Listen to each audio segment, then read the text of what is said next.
Presenting by Bhati digital studio. जय श्री गणेशाय नमः, श्री खीमज माताजी नमः एवं मोमाजी नमः। सोलंकी रावणा राजपूत परिवार गांव डडूसन आप सभी ढूंढ में पधारे हुए मेहमानों का हार्दिक स्वागत एवं अभिनंदन करता है शुभ ढूंढ अरविंद सिंह गिगारी।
हर वटवाजी खोलो ने रुपिया जी देयो ए पोतारी बधायो सा।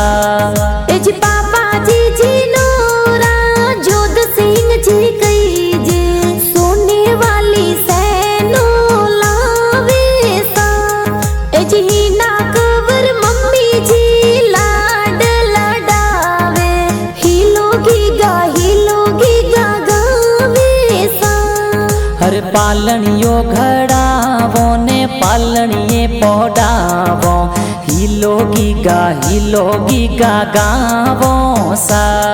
अरे हजारों जी जावो ने बजारों जी जावो सोने वाली चैनों में तो लावो सा।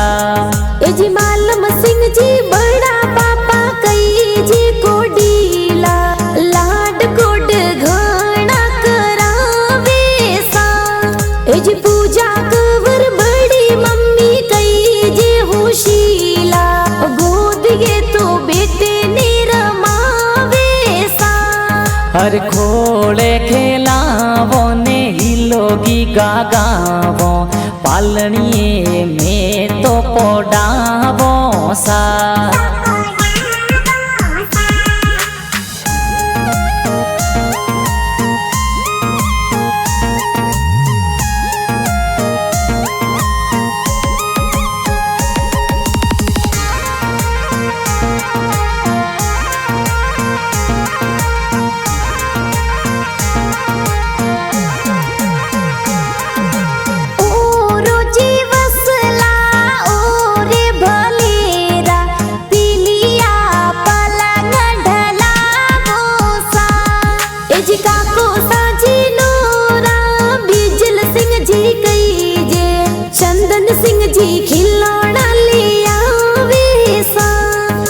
गोविंद सिंह जी पप्पू सिंह जी काको सा कही जे खिलौना रा ढेर लगावे सा।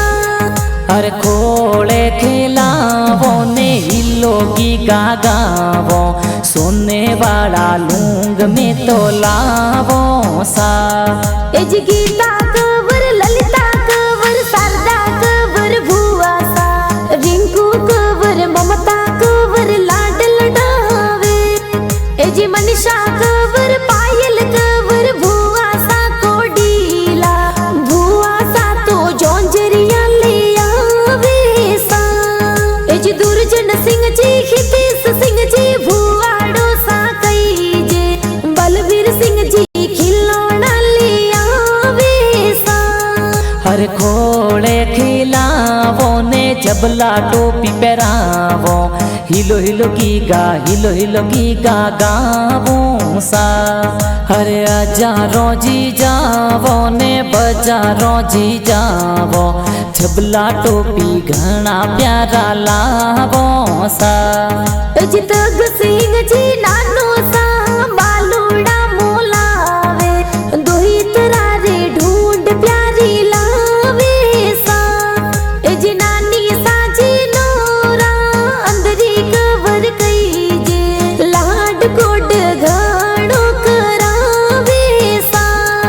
अरे पालणियो घड़ावे ने हिलो हिलो गीगा गावे, नानो नानी तो लाड घणो लडावे सा। जी हितेश सिंह जी मामो सा ढूंढ प्यारी लावे, शारदा कंवर मामी सा तो ढूंढ में आवे। अरे खोले खिलावो ने हिलो गीगा गावो, सोने वाला लूंग में तो लावो सा। जी खुशी कंवर रमिला कंवर शिवानी कंवर बैन, खिलौना तो भाई निरमावे सा। हर सोनी जिरी हाट जावो ने जोंजरिया घड़ावो, झबला टोपी बजारों सुलावो सा। जी रावणा राजपूत बड़गुजर परिवार, गली फा गाँव ढूंढ लावे जी।